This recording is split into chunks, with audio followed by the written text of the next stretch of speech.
Bonjour à tous, c'est Zimbabwe. On se retrouve aujourd'hui pour une nouvelle vidéo de l'amour. Pour donc les événements du 14 mai.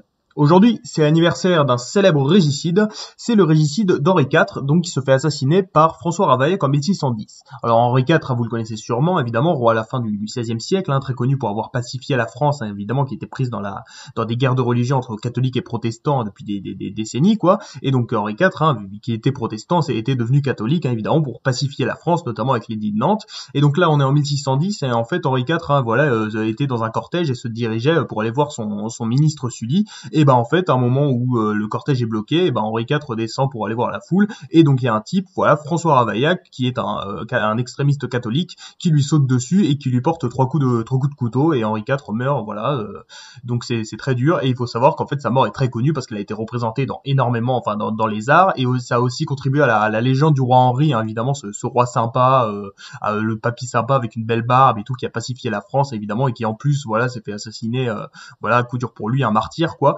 Et c'est pour ça que sa mort est très connue. Et aussi, c'est le début d'une période plutôt compliquée pour la France, de la régence de Louis XIII, étant donné que le fils de Henri IV, Louis XIII, n'avait qu'une dizaine d'années, évidemment. Donc c'est un peu le début d'une période de trouble pour la France à retenir.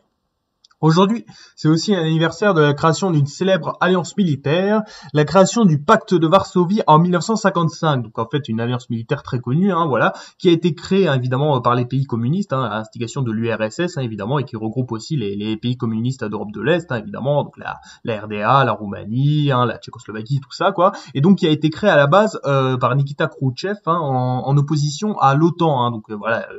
C'était l'Occident qui avait créé l'OTAN, évidemment, et Khrouchtchev avait décidé de créer le pacte de Varsovie, puis ensuite de négocier avec les États-Unis pour faire disparaître le pacte de Varsovie et l'OTAN. Et du coup enlever l'OTAN. Bon, le truc c'est que ça n'a pas marché, les négociations n'ont pas abouti, et il faut savoir que le pacte de Varsovie est donc resté, évidemment, il est resté très longtemps. Bon, il y a des moments où il y avait des pays comme la Hongrie, par exemple, en 56, ou la Tchécoslovaquie en 68, qui avaient voulu quitter le pacte de Varsovie. Bon, là l'URSS avait tout de suite appliqué avec les chars, mais en tout cas cette alliance militaire est très connue pour avoir été le plus formidable déploiement de forces militaires en temps de paix, et était largement en supériorité numérique sur les forces de l'OTAN, évidemment. Par exemple en 73, on peut voir qu'il y avait des millions de soldats qui étaient dans les frontières, évidemment. Il faut savoir que c'est ça qui est fou avec la guerre froide, c'est que bon, les pays n'avaient jamais été autant militarisés, mais pourtant il n'y a pas eu de guerre, c'est pour ça que c'est très intéressant à retenir.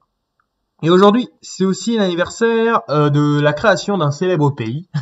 C'est la déclaration d'indépendance de l'État d'Israël en 1948, évidemment. Donc vous connaissez évidemment ce fameux État qui est le seul État à avoir une majorité de population juive, et donc qui est l'aboutissement du sionisme, évidemment, cette idéologie qui visait à la création d'un État juif, pour que les juifs soient plus tranquilles. Et donc là, étant donné qu'on est juste après la Seconde Guerre mondiale, évidemment, et après ce qui est arrivé aux juifs, et du coup, les sionistes arrivent à convaincre la nécessité de créer un État d'Israël.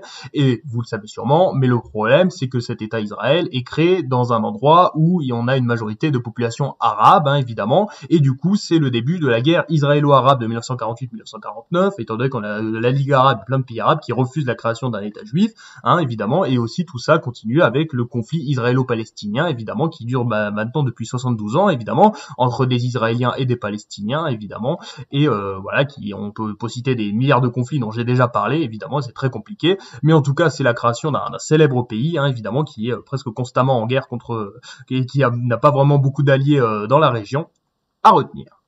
Voilà donc les trois événements du jour. On a donc l'assassinat d'Henri IV en 1610, la création du pacte de Varsovie en 1955 et la déclaration d'indépendance de l'État d'Israël en 1948.